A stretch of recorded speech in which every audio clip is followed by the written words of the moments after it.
Role.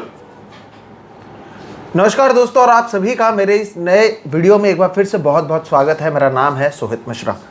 अगर किसी भी लोकतंत्र की अगर आप बात करें तो वो लोकतंत्र कितनी मजबूत है, अगर आपको ये पता लगाना हो तो आप वो बात इससे पता लगा सकते हैं कि वहाँ पर जो पत्रकार हैं वो कितने सुरक्षित हैं। और अगर प्रेस फ्रीडम इंडेक्स की बात करें तो दुनिया के 180 देश में भारत का जो स्थान है वो 161वां है। इसकी वजह यह है कि यहाँ पर जो सच बोलते हैं उसे डराने और धमकाने की कोशिश की जाती है। आज इसी पर हम चर्चा करेंगे, और चर्चा करने के साथ हमारे साथ हैं महाराष्ट्र के और साथ ही साथ देश के वरिष्ठ पत्रकार, महाराष्ट्र में जो बुलंद तरीके से पत्रकारिता करते हैं, अपनी आवाज़ को उठाते हैं, निखिल वागले सर। सर बहुत बहुत शुक्रिया हमसे बात करने के लिए। और दर्शकों, आपको पता होगा कि हाल ही में पुणे, जो मुंबई से पास में है, महाराष्ट्र के एक शहर है, वहाँ पर इनकी गाड़ी पर हमला किया गया। इन्हें डराने की कोशिश की गई, इन्हें बोलने से रोकने की कोशिश की गई। ये कोशिश सच में कहें तो सालों से इनके खिलाफ जारी है। जितने भी पॉलिटिकल पार्टीज़ हैं, वो अभी सत्ता में हो या विपक्ष में हो, लगभग हर किसी ने इस तरह के हमला करने की कोशिश की है, लेकिन इसके बावजूद बतौर पत्रकार ये अपना काम लगातार करते रहे हैं। आज चर्चा करेंगे पुणे में जो हुआ उसे लेकर, और ये मैं साफ तौर पर कहना चाहता हूँ कि जो हमला हुआ है वो बीजेपी के गुंडों ने किया है। सर आपसे बात करते हैं, ऐसी क्या वजह है, या पुणे की अगर बात करें तो क्यों ये हमला किया गया? और जो हमने देखा ये बहुत भयावह तस्वीरें सामने आई। गाड़ी को तोड़ा गया, आपको बाहर जाने से रोका जा रहा है, आपको बोलने से रोका जा रहा है, इसकी वजह क्या है?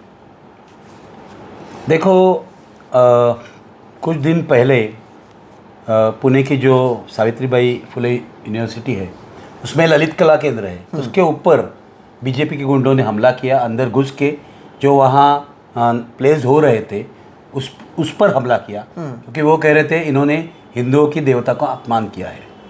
तो इसके खिलाफ जो आवाज़ उठी पुणे शहर में, उस आवाज़ को बुलंद करने के लिए हम लोगों ने एक मीटिंग रखी। हम लोग एक अभियान चलाते हैं, निर्भय बनो। महाराष्ट्र में आज तक 50 से ज़्यादा मीटिंग हुई है, और हमारा मकसद ये है कि फैसिज्म का मुकाबला करना और महाराष्ट्र में बीजेपी जैसी जो पार्टी है उसको हटाना, उसको पराजित करना, ये हमारा क्लियर पॉलिटिकल मकसद है। और निर्भय बनो एक सिविल सोसाइटी आंदोलन है। निर्भय बनो कोई पॉलिटिकल पार्टी नहीं है या संस्था भी नहीं है, एनजीओ नहीं है, ये एक सिविल सोसाइटी आंदोलन है। तो इस आंदोलन के प्लेटफॉर्म पर हम लोग काम कर रहे हैं। 92-93 के दंगे के बाद हमने ये काम शुरू किया। अभी ये रिवाइव हुआ पिछले साल 1 मई से, और मैंने वेस्टर्न महाराष्ट्र का दौरा किया, वहाँ मीटिंग ली। फिर हमारे जो दोस्त हैं विश्वंभर चौधरी और असीम सरोदे, इन दोनों ने कम से कम 50 मीटिंग आज तक ली है। मैं सिन्नर की मीटिंग में गया क्योंकि वहाँ सिन्नर की हमारी जो पहली मीटिंग थी विश्वंभर चौधरी की, वो बीजेपी वालों ने डिस्टर्ब कर दी, तोड़ दी। तो इसलिए हम लोग चैलेंज मीटिंग रखी, और चैलेंज मीटिंग में 10,000 से ज़्यादा लोग आ गए वहाँ मीटिंग में। तो ग्राउंड रियलिटी है ये है कि महाराष्ट्र का जो यूथ है, महाराष्ट्र की जो जनता है, इस सरकार पर गुस्सा है। ये जो शिंदे की सरकार है, शिंदे, फडणवीस और अजित पवार की, क्योंकि ये टोटली क्रिमिनल सरकार है। देखो, गुंडे अंदर जा रहे हैं मंत्रालय में, गुंडे मुख्यमंत्री के निवास स्थान में जा रहे हैं वर्षा में, वहाँ उनका मॉनिटरिंग हो रहा है। एक रिटायर्ड पुलिस ऑफिसर को वहाँ रखा गया है, गुंडों का मॉनिटरिंग कर रहे हैं। जो बीजेपी का एमएलए है वो पुलिस स्टेशन में फायरिंग कर रहा है। वहाँ पुणे में जो बीजेपी के साथ एक गुंडा था शरद मोहोळ, उसका खून हो गया। हर दिन महाराष्ट्र में कुछ हो रहा है। यहाँ अहमदनगर के पास राहुरी में एक पति पत्नी थी, वकील थे, दोनों वकील थे, तो उनका अपहरण किया गया और उनका खून कर किया दिया वहाँ के लोकल गुंडे जो थे उन्होंने।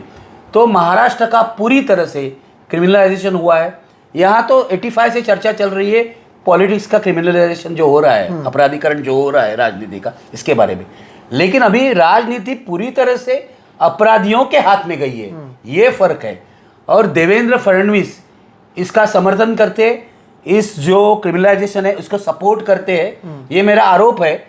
और मैंने हमेशा इसके खिलाफ आवाज़ उठाई है। मैंने वीडियो बनाए, मैंने पिछले हफ्ते 3 वीडियो बनाए। इसमें दिखाया मैंने, मेरा वीडियो तो कमेंट्री होती है, न्यूज़ नहीं होती, लेकिन मैंने दिखाया किस तरह से ये जो गुनहगार है, क्रिमिनल्स है, और बड़े बड़े गुने जिनके ऊपर है, ऐसे क्रिमिनल्स जा रहे हैं वर्षा में या फिर मंत्रालय में जा रहे हैं। और मैंने पूछा कि ये जो सरकार है इसका दिमाग ठिकाने पर है क्या? जी। ये तिलक जी ने पूछा था बिल्कुल की सरकारचं डोकं ठिकाणावर आहे का? हाँ। सरकार का दिमाग ठिकाने पर है क्या? ठीक है। तो मैंने इसलिए पूछा कि अगर मुख्यमंत्री के घर में जा रहे क्रिमिनल तो सरकार तो क्रिमिनल ही चला रहे। और शिंदे का बैकग्राउंड ये है कि पूरी तरह से क्रिमिनल उनके साथ में है थाने में, और उनका जो पूरा एरिया है थाने डिस्ट्रिक्ट का, तो क्रिमिनल के साथ ही वो काम करते हैं। अभी बीजेपी ने ही क्रिमिनल्स को कैंडिडेट बनाना शुरू किया। ये जो था गणपत गायकवाड़ जी, जो पहले इंडिपेंडेंट था, एमएलए 3 बार चुन के आया है, वो अभी बीजेपी में था, जिसने पुलिस स्टेशन में फायरिंग की। देखो सीनियर इंस्पेक्टर के केबिन में फायरिंग कर रहे हैं। इतनी हिम्मत बढ़ गई है। तो पूरी तरह से ये क्रिमिनल सरकार है। हम लोगों को ये बता रहे हैं ये क्रिमिनल सरकार है। और मेरी बात लोग इसलिए सुन रहे हैं, एक तो मैंने महाराष्ट्र में पत्रकारिता की है, 45 साल पत्रकारिता की है। बिल्कुल। और ये खराब लगता है, एक ज़माने में महाराष्ट्र की जो पत्रकारिता थी वो तिलक हो, आगरकर हो, आचार्य अत्रे, इनकी परंपरा थी। आज महाराष्ट्र की पत्रकारिता 90% पत्रकारिता मैं कहूँगा गोदी मीडिया बन गई है। बिल्कुल। तो ये जो गोदी मीडिया है लोगों को बताते ही नहीं है सरकार के खिलाफ कुछ। ये बीजेपी से एडवर्टाइजमेंट लेते हैं, शिंदे से एडवर्टाइजमेंट लेते हैं, करोड़ों के एडवर्टाइजमेंट लेते हैं, और कुछ इनके जो भ्रष्टाचार के सारे जो किस्से हैं वो दबा देते हैं। मेरा ये कहना है ये जो अलायंस है ना, वो भ्रष्ट सरकार, भ्रष्ट सत्ताधारी, भ्रष्ट कॉरपोरेट जो मालिक है मीडिया के वो, और भ्रष्ट संपादकों का अलायंस है। ये ध्यान में रखिए। तो इस पर मैं क्रिटिसाइज करता हूँ। और देखो तुमने यूट्यूब चैनल शुरू किया, तुम्हारा यूट्यूब चैनल क्यों पॉपुलर हुआ है, या मेरा क्यों पॉपुलर हुआ है? कि हिंदी में सारे लोग जो रवीश कुमार, अजित अंजुम वगैरह, उनका क्यों हुआ है? क्योंकि हम लोग सच बता रहे हैं जी, और गोदी मीडिया सच नहीं बता रहा है, इसलिए लोग YouTube पर आकर हमारे चैनल देख रहे हैं। तो इनकी देखो, ये देवेंद्र फडणवीस से एक ज़माने में मेरा दोस्त हुआ करता था। 2014 तक यहाँ का अपोजिशन लीडर था, और मैं ये मानता हूँ कि media is permanent opposition. Correct. तो if media is permanent opposition leader को तो अपने साथ में रखना चाहिए। सही बात है। और मेरा ये मानना है देवेंद्र फडणवीस एक अच्छा आदमी था 2014 तक। था, अभी नहीं है। अभी वो महाराष्ट्र की राजनीति का सबसे बड़ा विलन है। तो वो था, वो बड़ी अच्छी तरह से रिसर्च करता था, बातें अच्छी करता था, अपोजिशन लीडर है तो फाइटर भी था। लेकिन 2014 के बाद वो सत्ता में आ गया, मोदी जी ने उसको मुख्यमंत्री बनाया। मुख्यमंत्री बनने के बाद वो जिस तरह की राजनीति करता है वो उनके पिताजी को भी मंजूर नहीं होती। मैं उनके पिताजी को जानता था। ये फडणवीस फैमिली पूरी तरह से पॉलिटिकल फैमिली है विदर्भा की। इनके जो पिताजी थे गंगाधर फडणवीस, बहुत ही नेक इंसान थे। देखो बीजेपी में थे, बीजेपी में उस जमाने में अच्छे लीडर होते थे। मैं ये अभी मानता हूँ कि एक जमाना था जब बीजेपी में इंसान होते थे। अभी ये जमाना है बीजेपी में इंसान नहीं रहे, बीजेपी से बहुत सारे राक्षसी है और वो जहर फैला रहे हैं हर जगह। तो ये देवेंद्र फडणवीस की परंपरा थी अपने पिताजी की, या उनकी रिलेटिव जो शोभा फडणवीस यहाँ मंत्री थी, उनके ऊपर भी भ्रष्टाचार का आरोप लगा था। तो लेकिन परंपरा तो कम से कम अच्छी थी। तो ये देवेंद्र फडणवीस अभी गुंडों के सरदार बन गए। तो अगर राज्य का गृहमंत्री गुंडों का सरदार बना है तो राज्य में क्या होगा? महाराष्ट्र में कोई सुरक्षित नहीं है। निखिल वागले पर हमला तो मेरा कहना है देवेंद्र फडणवीस ने ही कराया है, क्योंकि उनके आदेश के बिना पुणे शहर में कुछ नहीं होता। तो जब मैंने शुरुआत की तो मैंने यही कहा कि ये बीजेपी के गुंडे थे, और आप कह रहे हैं कि ये देवेंद्र फडणवीस ने करवाया। शुरुआत एक ट्वीट से बीजेपी के गुंडे हैं ना वो। जी, और शुरुआत एक ट्वीट से होती है। वो ट्वीट को लेकर एक मसला बनाया जाता है, और फिर ये कहा जाता है कि निखिल वागले को बोलने नहीं दिया जाएगा, निखिल वागले को हम पुणे में आने नहीं देंगे। खुली चुनौती दी जाती है, फिर भी आप जाते हैं। आप बात करने के लिए जब जाते हैं तो पहले तो आपको हाउस अरेस्ट किया जाता है, उसके बाद 4 घंटे रोका जाता है, उसका पुलिस रहते हुए आपके आधे घंटे में 5 बार हमला किया गया। आप इसके बारे में अगर लोगों को बताएं ताकि उनको भी पता चले कि सर हालात कितने गंभीर हैं। और जब हम हर रोज़ आपने जैसे कहा कि पिछले हफ्ते आपने किया, हमने भी 2 वीडियोस तो किए कि महाराष्ट्र में कैसे जंगल राज चल रहा है। ये बातें मैं बार बार कहता हूँ कि मीडिया आमतौर पर यूपी और बिहार जैसे राज्य के लिए इस्तेमाल करती है, लेकिन जो चीज़ें महाराष्ट्र में हो रही हैं, खुले तौर पर बंदूकें चल रही हैं, गोलियाँ चल रही हैं, गुंडे जा रहे हैं, मिल रहे हैं, अब तो पत्रकार भी सुरक्षित नहीं है। यानी जो गोदी मीडिया के लोग हैं उनको इंटरव्यूज़ मिलते हैं, उनको घर मिलते हैं, उनको संपादक बनाया जाता है, और जो लोगों के मुद्दे को उठा रहे हैं उनके गाड़ियों को तोड़ा जा रहा है, हमला किया जा रहा है, बाहर निकाल के मारने को कहे जा रहा है। तो जब आप कहते हैं कि देवेंद्र फडणवीस ने ये करवाया है, तो पुलिस रहने के बावजूद 5 बार आधे घंटे में हमले कैसे हो सकते हैं? देखो मेरा तो यही मानना है, ये देवेंद्र फडणवीस ने आदेश दिया है और पुलिस और बीजेपी की, सिर्फ पुणे में नहीं पूरे महाराष्ट्र में पुलिस का बीजेपीकरण हो गया है। पुलिस बीजेपी के ही एक शाखा, एक ब्रांच बन गई है। क्या हुआ था, मैंने क्या ट्वीट किया था, मैंने ऐसा क्या ट्वीट किया था, मैंने मराठी में ट्वीट किया था, मैं हिंदी में बताता हूँ तुम्हें। मैंने ये ट्वीट किया था कि लालकृष्ण आडवाणी को भारत रत्न देना, इसका मतलब एक दंगाई ने दूसरे दंगाई को शाबाशी देना है। इसमें क्या गलत है? I have stated the fact. मैंने कोई गलत बताया नहीं, मेरी कमेंट भी नहीं है। सही बात है। एक दंगाई कौन है? पहला दंगाई तो आडवाणी है। रथ यात्रा निकाली तब दंगे हो गए उनके सब जगह पर। सब जगह पर। फिर दूसरा दंगाई तो नरेंद्र मोदी है, क्योंकि 2002 के लिए वो जिम्मेदार है। सुप्रीम कोर्ट ने क्या कहा है? सुप्रीम कोर्ट ने मोदी निर्दोष है ऐसा नहीं कहा, उनके खिलाफ कुछ एविडेंस नहीं है ऐसा कहा। सही बात है। मैं नहीं मानता मोदी निर्दोष है।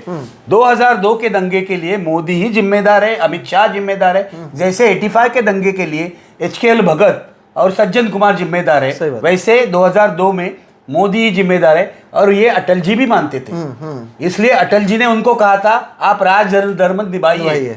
ये तो अटल जी का कहना था। अटल जी तो उनको हटाना भी चाहते थे, लेकिन उनको आडवाणी ने बचाया और बाल ठाकरे ने बचाया। वो छोड़ दो, मैंने ये ट्वीट किया, ठीक है, मेरा ट्वीट आपको अच्छा नहीं लगा, आप कंप्लेंट कर दो ट्विटर, वो एक्स जो है उसके पास, वो नहीं किया।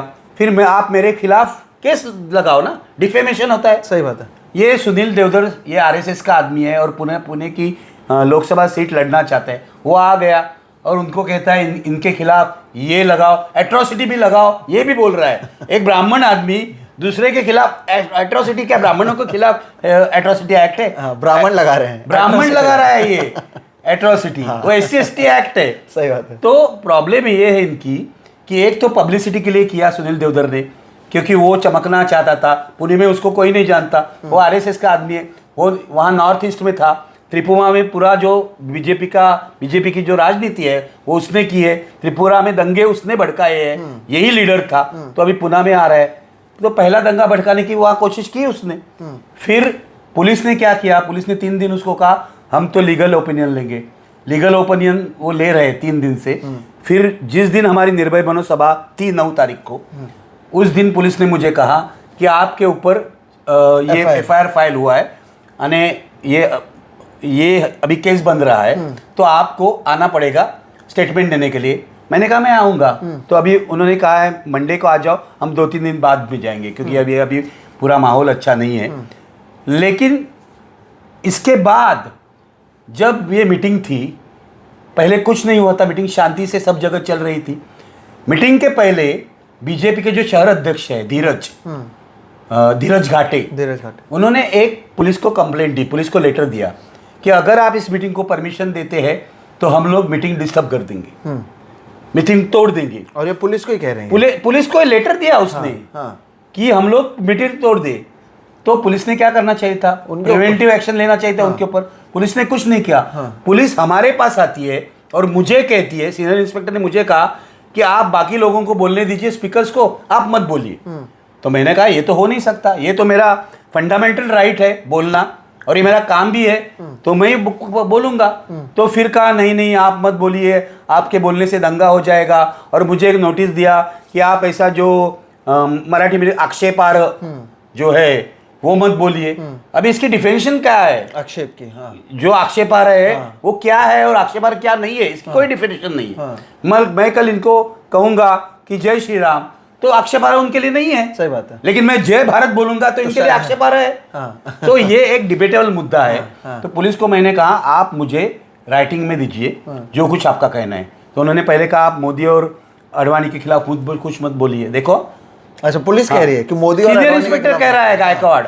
मैंने उसको कहा आपने कॉन्स्टिट्यूशन पढ़ा है? तो बोला हाँ पढ़ा है। तो कॉन्स्टिट्यूशन में ऐसे लिखा है कि आडवाणी और मोदी के खिलाफ मत बोलो। हम लोगों ने हर प्राइम मिनिस्टर के खिलाफ बोला है। सही बात है। तो ये तो मेरा फंडामेंटल राइट है, मैं तो बोलूंगा। अगर आप चाहते हैं कि मैं न बोलूं तो एक तो मुझे अरेस्ट कीजिए या फिर मुझे लिखित में दीजिए। तो इसने ये कुछ नहीं किया, ये सजेस्ट कर रहे हैं मुझे।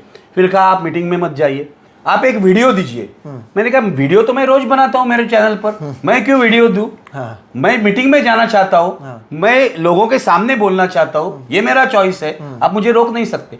फिर 4 घंटे वो असीम सरोदे के घर में हमें रोक दिया ये हाउस अरेस्ट ही था। और हर बार बोल रहे थे वहाँ दंगा हो रहा है, वहाँ बहुत लोग जमा हो गए, फिर स्लोगन वॉर हो रहा है, हाँ आप मत जाइए। 3:30 से 7:30 तक उन्होंने रोक दिया मुझे, बिना किसी कारण के बस रोक दिया। बस वहाँ दंगा चल रहा है, वहाँ स्लोगन वॉर हो रहा है, आपके ये डेंजर है वहाँ, ये ऐसे ही कर रहे थे। तो हम लोगों ने सुना, क्योंकि मेरे जो सहयोगी है दोनों, असीम और ये बहुत शांतिपूर्ण इंसान है, तो पुलिस का भी सुनते हैं। लेकिन मेरे दिमाग में आया ये पुलिस की कुछ चाल है, वहाँ मुझे पहुँचने देना नहीं चाहती। और वही सच निकला। जब मैं निकलने लगा हॉल की तरफ आने के लिए, तो प्लेन क्लोथ 40 लोग थे स्पेशल सेल के, 40 पुलिस वाले, 40 पुलिस वाले प्लेन कोड थे। और उनका वो मुझे लगता है एसीपी भी था। मेरी गाड़ी रोक दी उन्होंने। देखो गुंडे घूम रहे खुलेआम, बीजेपी के, जिन्होंने कंप्लेन दिया कि हम तोड़ेंगे, वो सब घूम रहे हैं वहाँ, स्लोगनिंग कर रहे हैं। क्योंकि वहाँ कांग्रेस वाले भी आ गए, फिर रिपब्लिकन पार्टी के लोग भी आ गए, रिपब्लिकन जो आम्बेडकर के लोग है वो, और दोनों का एक स्लोगन वॉर हो गया हॉल में। हॉल में बहुत सारे लोग आ गए, 500 की कैपेसिटी थी हॉल की, वहाँ 1,500 से 2,000 लोग हॉल में भर गए। तो अंदर घुस गए बीजेपी वाले, क्योंकि उनको डिस्टर्ब करना था। तो हमारे लोगों ने उनको पहचाना और बाहर निकाला। मैं वहां नहीं था, मुझे यहाँ इन लोगों ने घेर रखा था। 40 पुलिस वालों ने, 40 तो नीचे थे, ऊपर आ गए थे 8-10 officer, senior inspector of Deccan police, Deccan Gymkhana, senior inspector of Parvati police station, और ऐसे सब लोग आ रहे थे। और मुझे कह रहे थे 5 मिनट में हम लोग आप जाने जाएंगे, आपको प्रोटेक्शन में लेके जाएंगे। लेकिन 7:30 बजे तक, 6 बजे की मीटिंग थी, मीटिंग शुरू हो गई, वहाँ से फ़ोन आ रहे, मुझे जाने नहीं दे रहे। तो मैंने कहा अभी मैं जाऊँगा, तो गाड़ी रोक दी। मैं बाहर आ गया, मैंने कहा गाड़ी के बाहर, मैंने कहा चलो मैं ऐसे ही पैदल जाऊँगा, क्योंकि वहाँ से प्रभात कॉलोनी जो है पुणे की, वो एक एफ्लुएंट कॉलोनी है, लेकिन अभी बीजेपी का अड्डा है। वहाँ से ये जो साने गुरुजी स्मारक है जहाँ हमारी मीटिंग हो रही है, ये गाड़ी से रास्ता आधे घंटे का है। तो मैं चलने लगा, वैसे पुलिस घबरा गई। मैंने कहा आप मुझे अरेस्ट कर रहे हैं क्या, बोल दो, मैं अरेस्ट होने के लिए तैयार हूँ, या फिर मैं कमिश्नर ऑफिस के सामने अनशन करूँगा। तो नहीं आप जा सकते, लेकिन हम लोग अभी सिक्योरिटी अरेंजमेंट करते। तो सिक्योरिटी अरेंजमेंट क्या करना चाहिए था, 3 गाड़ी थी पुलिस की, और ये 40 स्पेशल सेल वाले।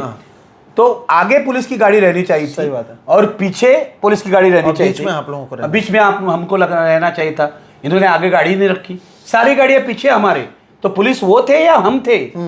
तो मेरे एक दोस्त ने, जो जिसका नाम बंटी डालकर है, उसने अपनी गाड़ी आके रखी। उसने कहा I will protect you, police का रहने के बाद, क्योंकि उनको वो आने ही नहीं चाहते थे। क्योंकि मुझे लगता है उनके साथ बिल्ली भगत थी। पुलिस ने जो रास्ता बताया उस रास्ते पर से हम गए, उसी रास्ते पर 4-5 बार हमला हुआ आधे घंटे के अंदर 10 मिनट आगे दूसरा ग्रुप हमला कर रहा है। और उनके हाथ में रॉड्स थे, स्टिक्स थी, उनके हाथ में अंडे थे, अंडे मारे उन्होंने। फिर ब्लू इंक फेंकी गाड़ी पर, गाड़ी की कांच तोड़ दिया, सब हुआ। देखो 5-6 हमले मैंने तो सह लिए अभी तक, शिवसेना से लेकर सबके। लेकिन ये सबसे खतरनाक हमला था। मैं भी गाड़ी में डर नहीं रहा था, लेकिन एक टेरिफाइंग एक्सपीरियंस था। बिल्कुल, वो तो गाड़ी के दरवाजे खोलने की कोशिश कर रहे थे। गाड़ी के दरवाजे खोलना, हमारे साथ जो वो लड़की थी, जो वकील थी श्रेया, वो उसके ऊपर भी हमला हो गया, क्योंकि वो आगे बैठी थी। ड्राइवर भी डर गया क्योंकि आगे वाली जो कांच है वो तोड़ने की कोशिश की। वो उसके ऊपर स्क्रैचेस आ गए, तो आगे का कुछ दिख नहीं रहा था। लेकिन हमारा ड्राइवर था ना वैभव, वो रियल हीरो है। देखो उसने बचाया हमको, उसने ऐसे ऐसे गाड़ी निकाली, ट्रैफिक जाम में अटक गया तो और एक हमला, आगे चलकर और एक हमला। फिर उसने वैकुंठ स्मशान भूमि है पुणे में, उसमें गाड़ी डाली। मैंने कहा गाड़ी यहाँ क्यों लाई तुमने? तो कहा देखो बाहर भीड़ है, यहाँ भीड़ नहीं होगी, क्योंकि ये स्मशान भूमि है। तो स्मशान भूमि में भीड़ नहीं थी। फिर गाड़ी हम लोग बाहर निकाले 5 मिनट में। वो SM जोशी फाउंडेशन है वहाँ, उसके गली से हम लोग जा रहे थे, वहाँ एक मॉब आ गया और फिर हमला हो गया 3-4 बार। तो मुझे लगता है ये पूरी तरह से मुझे मॉब लिंच करना चाहते थे। वो स्लोगन्स दे रहे, वो अगले को बाहर निकालो, वो अगले को मरना चाहिए, वो अगले को मार देंगे, ये स्लोगन्स।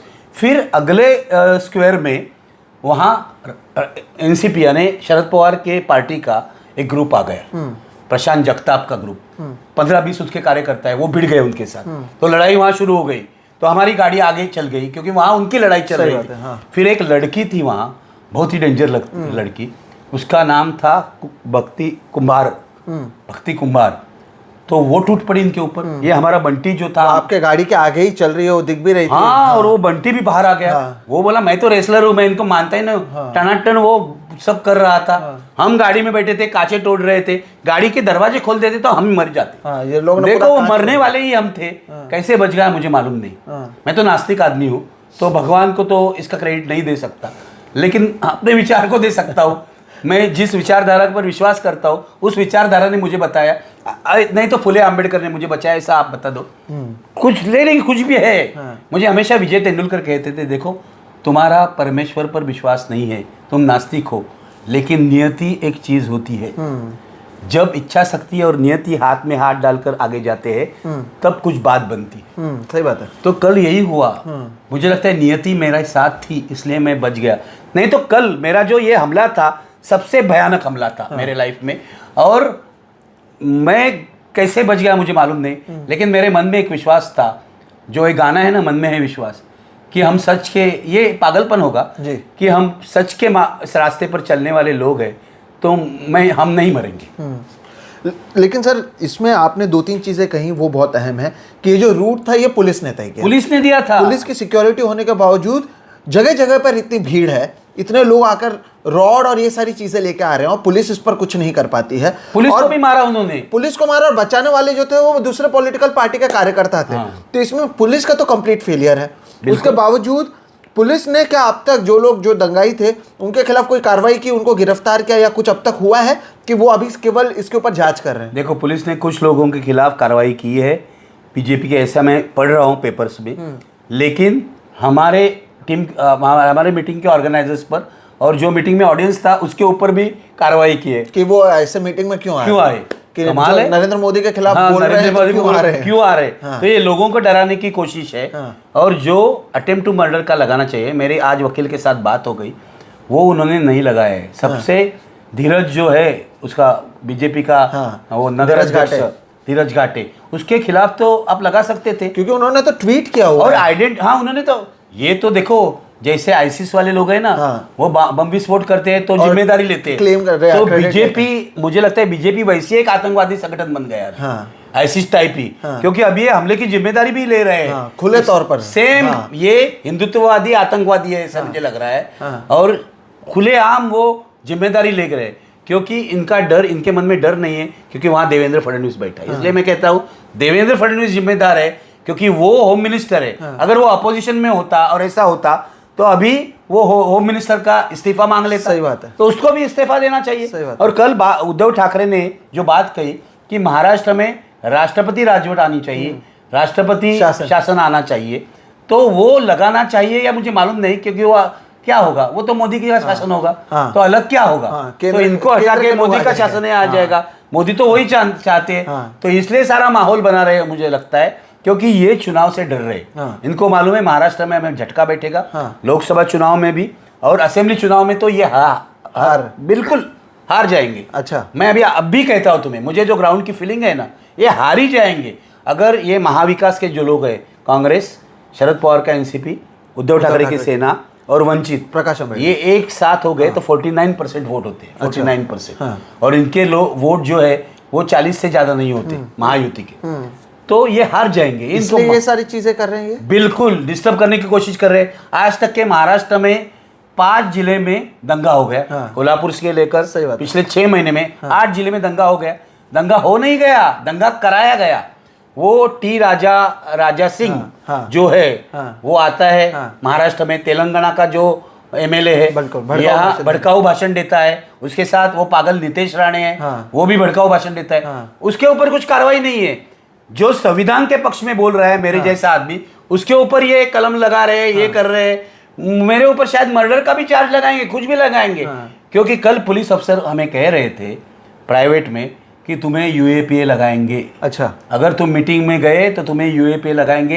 ये पुलिस अफसरों ने असीम सरोदे और विश्वंभर चौधरी को कहा। अच्छा, क्योंकि मुझे डराने की कोशिश कर। मैंने कहा देखो यूएपीए लगाओ, कुछ भी लगाओ, मैं यहाँ बैठा हूँ, मैं जेल में जाकर बैठूंगा। यानी जो संविधान की बात करेगा उस पर अब यूएपीए, यही ऐसे लग रहा है ना। और क्या है, हमारा ही लिंचिंग हो रहा है और हमें पुलिस धमकी दे रही कि आपके ऊपर यूएपीए लगेगा, आप मत जाओ वहां। तो ये एक निहत्थे आदमी से क्यों डर रहे हैं? मेरे साथ कुछ नहीं है, मेरे साथ कोई पार्टी नहीं है। हाँ। निर्भय बना है क्योंकि लोगों में माहौल है और लोग आ रहे हैं। सही बात है। मैं एक छोटे आदमी से, छोटे पत्रकार के बातों से ये डर रहे हैं। मेरे समझ ये, लेकिन तानाशाहों का ऐसे ही होता है। हिटलर भी डरता था, मुसोलिनी भी डरता था। जो उसके खिलाफ थे उनको ये मर्डर करते थे, घर में घुसकर मर्डर करते थे। और मेरा ये कहना है, और मुझे लोगों को कहता है, एक दिन आज मुझे रास्ते पर इस तरह से लिंचिंग करने की कोशिश की, एक दिन ये लोग आपके घर में घुस जाएंगे, जैसे हिटलर के गेस्टापो जर्मनी में घुसते थे। अभी तो वो तो शुरू ही है सर। हाँ। देखते ही हैं हम कि माइनॉरिटीज के घर में घुसना और ये सारी ये चीजें बुलडोजर हो रही चला रहे हैं। बुलडोजर चला रहे हैं।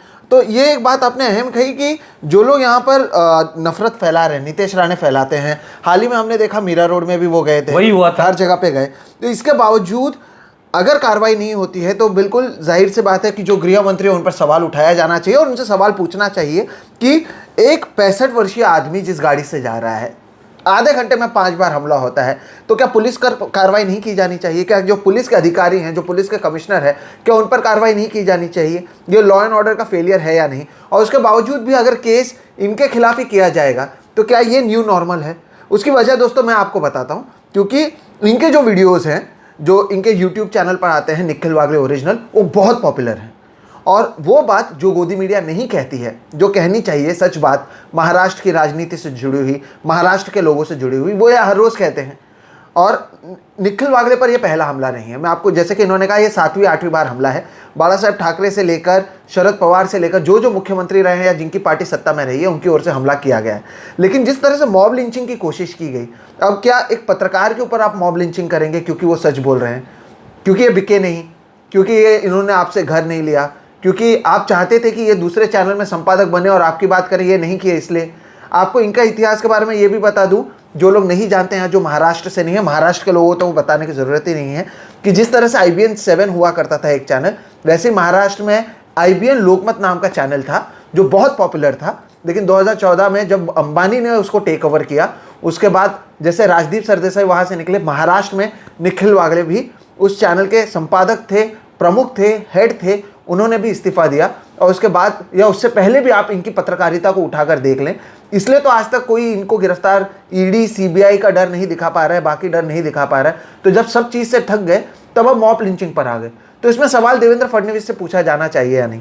आप लोगों की क्या बात हुई फडणवीस या उनकी टीम से? उनका क्या कहना है कि कुछ भी कहें, वो तो राज्य में हैं, जवाबदारी उनकी है, जिम्मेदारी उनकी है। क्या उन्होंने कुछ कहा कि इस तरह से हमले हो रहे हैं? पुणे के जो बीजेपी के नेता हैं वो खुद जिम्मेदारी ले रहे हैं, उसके बावजूद फडणवीस कुछ कर रहे हैं या नहीं कर रहे हैं? आपकी कोई बात? मुझे नहीं मालूम, मेरी कोई बात नहीं हुई, क्योंकि जब बीजेपी ने धमकाना शुरू कर दिया तो मैंने उनको व्हाट्सएप किया था। हमेशा फडणवीस मेरे व्हाट्सएप को रिस्पॉन्ड करते हैं, इस बार उन्होंने रिस्पॉन्ड भी नहीं किया। बात करने की जरूरत ही नहीं है ना। जो क्रिमिनल है, जो वहाँ दंगा करा रहा है, मेरा जो कहना है कि देवेंद्र फडणवीस ही जिम्मेदार है। तो मैं उनसे बात क्यों करूं? लेकिन मेरे दोस्त थे राजदीप सरदेसाई, उन्होंने उनको फ़ोन किया था, फिर पुणे कमिश्नर को उन्होंने फ़ोन किया था, राजदीप सरदेसाई ने। दोनों ने कहा कि हम लोग एक्शन लेंगे, लेकिन एक्शन तो हमारे ऊपर हो रही है ना। जो क्रिमिनल्स है उनके ऊपर नहीं हो रही है, एक्शन तो हमारे ऊपर हो रही है। वहाँ ललित कला केंद्र में एक्शन जिनको पीटा उनके ऊपर ही हो रही है, विक्टिम्स पर ही। जैसे बिल्किस बानो का हो गया, वैसे ही हम नए बिल्किस बानो ही हैं, उसके ऊपर अत्याचार हो गया, लेकिन एक्शन भी उसके ऊपर ही वो लोग ले रहे, वैसे ही हमारा हो रहा है, हम तो विक्टिम हो रहे हैं। इसकी एक वजह शायद ये है कि नितेश राणे जब जाते हैं तो अलग अलग जगह पर जाकर लोगों से कहते हैं कि आपको जो करना है आप बिंदास करिए, सागर में हमारा बॉस बैठा हुआ है जी, और सागर बंगला है जहां पर देवेंद्र फडणवीस बैठते हैं। तो जब MLA खुद गुंडे की बात कर रहे हैं तो शायद गृह मंत्री भी गुंडे ही है या उसकी बात करें, इसलिए जो गृह मंत्री के गुंडे हैं उनकी ओर से हमला किया जा रहा है। सर, लेकिन जब आप गाड़ी में था, इस तरह से हमले हो रहे थे, आपके साथ और भी साथी थे, आप लोगों ने क्या कहा और उसके बावजूद आप गए? और इसके लिए हम सब आपको सल्यूट करते हैं कि ना केवल आपने वहाँ पर बात कही, जिस तरह से आप जाने जाते हैं रोक टोक बात करने के लिए, ठीक उसी तरह से आपने अपनी बातों को रखा। आप इस तरह की बातें बाला साहेब ठाकरे जब थे, जब एक समय में कहा जाता था कि बाला साहेब ठाकरे के खिलाफ कोई नहीं बोलता है, तब भी आपने बोली, उसका भी आप पर असर पड़ा था, आपके जो ऑफिस थे उसको तोड़ा गया। और अब भी इतना बड़ा एक, जैसे कि आपने कहा मॉब लिंचिंग जैसा ये फील था, उसके बावजूद आपने इस पर बातचीत की। तो आप आपस में क्या कह रहे थे जब इस तरह के हमले हो रहे थे? और ड्राइवर को भी मानना चाहिए जिसने इतने हमले झेलने के बावजूद आप लोगों को पहुंचाया। देखो, हमला हुआ तो हम लोग शॉक हो गए, क्योंकि हम नहीं मानते थे इतना बड़ा हमला होगा। हमले तो मेरे ऊपर हुए, शिवसेना ने किए, लेकिन वो सोबर लग रहे इसके सामने। ये वो शिवसेना ने जो हमले किए वो तो ऑफिस का फर्नीचर तोड़ दिया ना, मेरे ऊपर तो हमला नहीं किया। हर बार शिवसेना बहुत ही सोबर संगठन लग रहा है मुझे, बाला साहब ठाकरे का शिवसेना अभी इसके कंपैरिजन में ये तो भयानक था, ये टेरिफाइंग था, ये टेरर अटैक था मेरे ऊपर, ऐसा मैं मानता हूँ।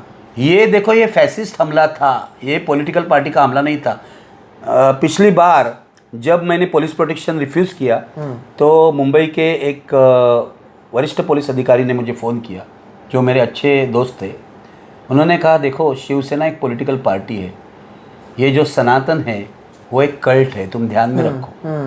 शिवसेना तुम्हें मारेगी, ये लोग तुम्हें ख़त्म कर देंगे, जैसे उन्होंने बाकी लोगों के साथ। हाँ, तो आज मुझे उनका स्टेटमेंट याद आ रहा है। उन्होंने मुझे फ़ोन करके बताया तुम पुलिस प्रोटेक्शन ले लो, नहीं तो तुम्हें मार देंगे ये लोग, जैसे दाभोलकर या पानसरे को मारा है।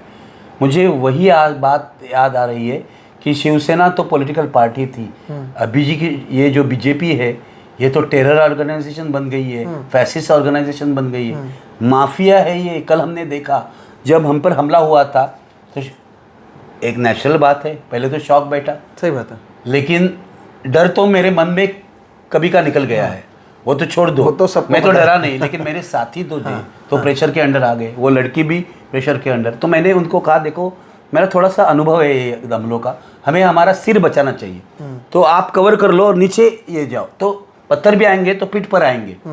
पीठ हम लोग शरीर पर कहीं भी घाव ले सकते हैं, लेकिन अगर हमारा ये सिर फूट गया तो प्रॉब्लम हो जाएगा। तो हमने वो किया, लेकिन ड्राइवर तो ऊपर ही देख के ही चला सकता था। तो मैंने उसको बोला कि तुम डर गए हो क्या? तो बोला हाँ मैं डर गया हूँ, लेकिन सर मैं आपको बचाऊंगा। अच्छा, वो कितनी बड़ी बात है, हिम्मतबाज था। तो मैं आपको बचाऊंगा, आप चिंता मत कीजिए। मैं इतना मॉब था, इतना मॉब, मैंने कहा तुम गाड़ी चलाओ, ये मॉब पर चलाओगे तो अलग बात है, लेकिन उनको बाजू करके बचाते हुए। हाँ। तो उसने दूसरे लेन से गाड़ी निकाली। हाँ। ट्रैफिक जाम में अटक गए, लेकिन ट्रैफिक जाम में भी उन्होंने हॉर्न बजा बजा के लोगों को बाजू में किया और गाड़ी ऊपर निकल, जब जब गाड़ी सिग्नल पर रुकती थी तब तब हमला होता था। ये पूरा प्री प्लान्ड ही था। लेकिन विश्वंभर चौधरी थे, वो डर गए, वो तो बोलने लगे हम आज मरने ही वाले हैं।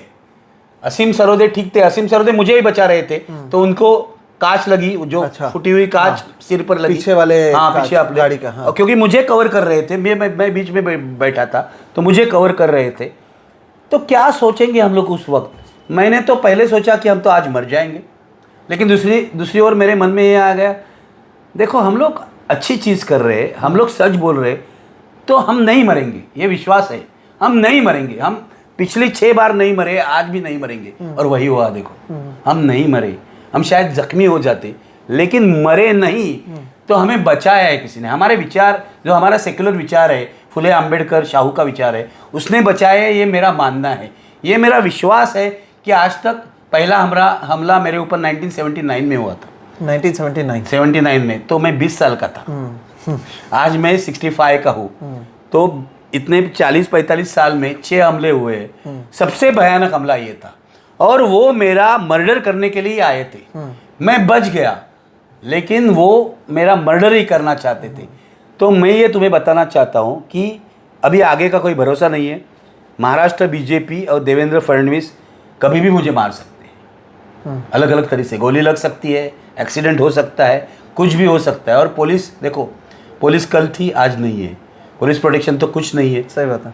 तो लोग मुझे फ़ोन करके बोल रहे हैं कि आप प्राइवेट प्रोटेक्शन ले लो। मुझे मालूम नहीं, अभी तो मैंने कोई डिसाइड किया नहीं है, लेकिन मर सकते हैं हम लोग। लेकिन एक बात बताता हूँ तुम्हें, जब तक जिंदा है तब तक सच बोलते रहेंगे, इनके खिलाफ बोलते रहेंगे, लड़ते रहेंगे, मरेंगे लेकिन लड़कर मरेंगे। और इस पर मैं एक बात दर्शकों को बता दूं कि ये जब आपके साथ ये हमला हुआ उसके 2 दिन पहले ही एक कार्यक्रम मुंबई में रखा गया था। शशिकांत वारिशे नामक एक पत्रकार थे, जिनको पिछले साल 7 फरवरी को उनकी मौत हो गई थी, और उनके 1 साल होने पर यह कार्यक्रम किया गया था, जिसमें कई लोगों को बुलाया गया था। जितने आप बड़े संपादक को आप जानते होंगे महाराष्ट्र के, वहाँ में कोई भी मौजूद नहीं था। निखिल वागले सर वहाँ पर थे। उसके अलावा एक कमलेश सुतार हैं जो लोकशाही चैनल के संपादक हैं, जिनके चैनल को भी बंद किया था हमने, वो कवर की थी, वो वहाँ पर थे। और तब भी आपने कहा था कि अगर अब पत्रकारिता करना है तो मरने के लिए तैयार रहना है। और सर, लेकिन आप, इनकी कोशिश ये होगी कि हमला करके ये बताने की कि निखिल वागले शायद अभी बात ना करें, और सोचिए कि एक पत्रकार को केवल बात करना पड़ रहा है इसलिए हमला हो रहा है, उसको सोचना पड़ रहा है कि प्राइवेट सिक्योरिटी ले या नहीं, इस तरह के सलाह मिल रहे हैं। क्या महाराष्ट्र की स्थिति इतनी खराब कभी रही? आप 45 साल से इस महाराष्ट्र को देखते आए हैं बतौर पत्रकार, इतनी खराब स्थिति आज तक कभी रही है? कभी नहीं। महाराष्ट्र में आज माफिया राज चल रहा है। यहाँ तो क्रिमिनल्स थे, राजनीति का अपराधीकरण तो 85 से हुआ है। भाई ठाकुर था, हितेंद्र ठाकुर था, पप्पू कलानी था, लेकिन अभी तो पूरी जो गवर्नमेंट है, शिंदे गवर्नमेंट, वो क्रिमिनल्स के हाथ में है और क्रिमिनल के आधार पर ही चल रही है, देखो पूरी तरह से। और देवेंद्र फडणवीस उसको आशीर्वाद दे रहे। तो इतनी खराब स्थिति राजनीति की, एक ज़माने में ये बुद्धिमंतों का राष्ट्र था, बुद्धिमंतों का महाराष्ट्र था। यहाँ लेखक थे, यहाँ विचारक थे, बड़े बड़े विचारक थे, अच्छे अच्छे राजनेता थे, मृणाल गोरे जैसे। लेकिन आज ये बुद्धिमंतों का महाराष्ट्र बदमाशों का हो गया है, माफिया का हो गया, पूरा माफिया राज है। फैसिज्म फैला रहे ये लोग, और जो जो इनके खिलाफ है, निखिल वागले छोड़ दो, निखिल वागले मर गया तो निखिल वागले जैसे और लोग निकलेंगे। तुम भी वही काम कर रहे हो, तुम जवान हो, अच्छी बात है, आगे मैं अभी 65 हूँ, मैंने 40 साल काम किया, तुम और 40 साल काम करोगे, मुझे कोई उसकी चिंता नहीं है। लेकिन ये लोगों के घर घर में घुसकर डराएंगे, देखो इन चुनाव में। अभी ये 2024 का जो चुनाव है, लोकसभा और विधानसभा, सबसे जिसको रक्त रंजित कहते हैं, ब्लडीड कहते हैं, वैसा होगा, ब्लडशेड होगा। और शायद ये जो पार्टियां हैं ना सत्ता में बैठी, 3 पार्टियां, वही एक दूसरे को मारेंगी। वो तो दिख ही रहा है, कहीं गोली चल रही है, कहीं कुछ हो रहा है। बिल्कुल। तो यही सारी चीजें तो आगे उत्तर प्रदेश महाराष्ट्र का नहीं हो रहा है। अभी उत्तर प्रदेश हो गया है, अभी उत्तर प्रदेश और बिहार वाले कह सकते हैं कि हमारा अभी महाराष्ट्र हो रहा है। यही फर्क है, भयानक है, ये पूरा माफिया राज ही चल रहा है। आखिरी कुछ सवाल है। एक सवाल ये है कि जो आपके विरोधक है, शायद उनको लगता होगा कि निखिल वागले क्या इसके बाद बात करेंगे या नहीं, उनको आप क्या कहना चाहेंगे? आप लगातार करते रहें, जैसे कि मैंने कहा, महाराष्ट्र के लोगों को बताने की ज़रूरत नहीं है।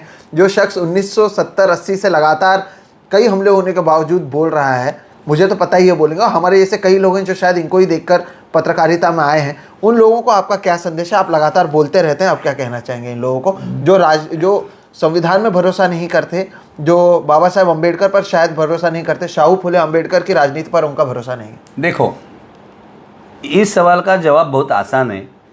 मैं बोलते रहूँगा, क्योंकि यही मेरा काम है। सच बोलना सबसे आसान होता है, क्योंकि आपको याद नहीं रखना पड़ता कि आपने क्या बोला था। झूठ बोलना याद रखना पड़ता है, सच बोलना तो सबसे आसान होता है। तो सच तो मैं बोलूँगा। मैं जर्नलिस्ट हूँ, पत्रकार हूँ, तो पत्रकारिता करते रहूँगा, क्योंकि ये मेरी सांस है। अगर मैं सांस नहीं ले पाता ना तो मर जाऊँगा ना। अगर मैं पत्रकारिता छोड़ दूंगा तो उसी दिन मर जाऊँगा। तो अच्छा है, लड़ते लड़ते मरो। इनके साथ जो ये फैसिस्ट जो है, उनके सामने खड़े रहकर संघर्ष करके मरो। तो हमारे जेपी के आंदोलन के वक्त हमारे एक स्लोगन थी, हर जोर जुल्म की टक्कर में संघर्ष हमारा नारा है। जारी रहेगा संघर्ष जब तक जिंदा रखेंगे ये लोग। महाराष्ट्र के फडणवीस जैसे लोग या गुंडे लोग, माफिया, मोदी जैसे लोग, अमित शाह जैसे लोग, वो तो उनके ही लोगों को मारते हैं। तो जब तक जिंदा रहेंगे संघर्ष जारी रहेगा, इसमें कोई सवाल नहीं। हमारी मीटिंग भी शुरू हो गई अभी, निर्भय वालों की आज मीटिंग शोलापुर में हो रही है। तो आप मारो, हम लोग अपना काम शांति से करेंगे। इस पर मैं दर्शकों को आप अगर बताएं, जो महाराष्ट्र में से दर्शक अलग अलग जगहों से देख रहे हैं, निर्भय बनो की अभी कहाँ कहाँ पर मीटिंग अलग अलग जगहों पर हो रही है, तो अगर उनको उसकी जानकारी लेनी होगी और उसमें आना होगा तो उसकी जानकारी कहाँ कहाँ से मिलेगी? देखो, निर्भय बनो की मीटिंग कहाँ हो रही है, इसकी जानकारी हमारे निर्भय बनो के जो निमंत्रक है विश्वंभर चौधरी, इनके फेसबुक पेज पर जाकर मिलती है। मैं उसको भी ट्वीट करता हूँ या फेसबुक पर मेरे यहाँ शेयर करता हूँ। लेकिन आप विश्वंभर चौधरी और असीम सरोदे से कनेक्ट होइए। और आज शोलापुर में मीटिंग है, 16 तारीख को मुंबई में मीटिंग है, 20 तारीख को मैं अहमदनगर जा रहा हूँ, वहाँ भी ऐसा ही कुछ क्रिमिनल कांड हो रहा है। तो हर जगह मीटिंग हो रही है। हर मीटिंग में मैं नहीं जा रहा हूँ, हर मीटिंग में विश्वंभर चौधरी और असीम सरोदे और हमारे नए जो वक्ता है, ये जो लड़की थी श्रेया हमारे गाड़ी में, वो भी बोल रही है। वहाँ 2-4 जो लड़कियाँ थी, एक रेशमा रामचंद्र थी, अश्विनी थी, उन्होंने भी बात की। ये भी आएंगे, नए जो वक्ता है वो भी आएंगे। हर बात निखिल वागले को कहने की जरूरत नहीं है। अभी नए लोग तैयार हो रहे हैं। अभी मेरे पास अभी जो लोग आए थे वो दलित पैंथर के ज़माने से लड़ने वाले लोग हैं। वो भी हमारे साथ आ गए। दलित पैंथर के लोगों ने या फिर अंबेडकर के लोगों ने मुझे बताया है अगर पुलिस आपकी रक्षा नहीं कर सकती तो हम करेंगे। यहाँ महाराष्ट्र में बीजेपी सिर्फ डरती है तो अंबेडकर के लोग जो है उनसे ही डरती है, मैंने हमेशा देखा है। महानगर को जब ये किया, हमला किया शिवसेना ने, तो शिवसेना के साथ संघर्ष इन्होंने ही किया था, दलित पैंथर और रिपब्लिकन पार्टी के लोगों ने। और आठवले के लोग भी हमें सपोर्ट करने आ रहे हैं। सिन्नर में तो आठवले के लोग भी आ गए, उन्होंने कहा कि आठवले साहब को मोदी के साथ रहने दो, हम आपके साथ हैं। तो ऐसा महाराष्ट्र में पूरा माहौल बदल रहा है, महाराष्ट्र में परिवर्तन हो रहा है। और लिख के लो मुझसे, इस विधानसभा चुनाव में ऐसे ही माहौल रहा तो बीजेपी हारने वाली है। तो शायद परिवर्तन के ही डर से हम देख रहे हैं कि जो पत्रकार हैं उन पर हमला हो रहा है। दोस्तों, गोदी मीडिया के दौर में अब भी अगर प्रधानमंत्री मोदी प्रेस कॉन्फ्रेंस नहीं करते हैं तो शायद वो निखिल वागले जैसे पत्रकार हैं जिनके वजह से वो डरते हैं। सर, आखिरी सवाल ये है कि ये जो परिवर्तन है, आपको नहीं लगता कि इस परिवर्तन को रोकने के लिए अगर एक पत्रकार पर मीडिया के मौजूद रहते हुए, पुलिस के रहते हुए हमला किया जाएगा? और आप तो कह रहे थे कि आने के समय भी जब सारी चीज़ें हुई थी उसके बाद भी हमला करने की कोशिश की गई थी, तो ये तो और माहौल ख़राब करने की कोशिश करेंगे। ऐसे में महाराष्ट्र के लोगों को क्या करना चाहिए? महाराष्ट्र के लोगों को खुद की रक्षा करनी चाहिए। हम लोग किसी को मारेंगे नहीं, लेकिन मैंने एक सुझाव दिया है कि हमारे जैसे जो सिविल सोसाइटी मूवमेंट्स है, डॉक्टर अंबेडकर ने एक समता सैनिक दल बनाया था, वो प्रोटेक्शन के लिए बनाया था। उनके मूवमेंट पर जो हमले हो रहे उन हमलों से प्रोटेक्शन के लिए, और खुद को की रक्षा करना ये हमारा तो कॉन्स्टिट्यूशनल राइट है। तो मैंने भी ये सुझाव दिया, हम लोग एक भगत सिंह ब्रिगेड बनाएंगे, क्योंकि भगत सिंह हमेशा हीरो रहे हैं। सही बात है। और भगत सिंह हिंसा पर विश्वास नहीं करते थे। भगत सिंह ने जो हिंसा की वो बिल्कुल ही एक्सेप्शनल कंडीशंस में की है जी। तो हम एक भगत सिंह ब्रिगेड बनाएंगे महाराष्ट्र में, और जो ऐसे हमले कर रहे लोग उनको रोकने का काम करेंगे। हम किसी को मारेंगे नहीं, लेकिन मारने वाला जो हाथ है उसको रोकेंगे। ये होगा महाराष्ट्र में। और ये चुनाव छोड़ दो, लोकसभा चुनाव हो जाएगा, विधानसभा चुनाव हो जाएगा, सत्ता बदलेगी नहीं बदलेगी, ये अभी निर्भय बनो आंदोलन आगे चलता रहेगा, अभी परमानेंटली चलता रहेगा।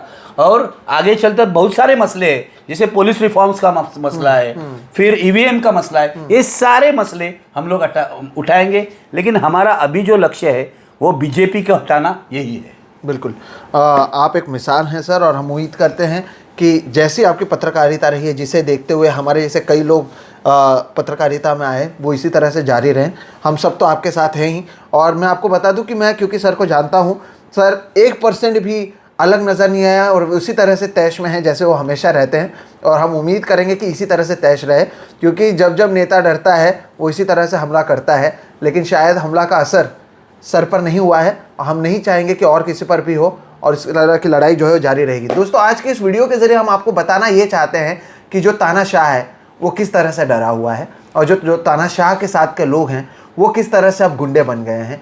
ये लोग संविधान की शपथ खाते हैं और संविधान की शपथ लेते हैं, लेकिन काम गुंडों वाली करते हैं। और इन्हीं गुंडों ने निखिल वागले जैसे एक पत्रकार जो पिछले 45 साल से पत्रकारिता कर रहे हैं, जिनकी उम्र 65 के पार है, उस पर हमला करने की कोशिश की। ये महाराष्ट्र में कभी नहीं था, लेकिन ये न्यू इंडिया की तरह ही शायद न्यू महाराष्ट्र है।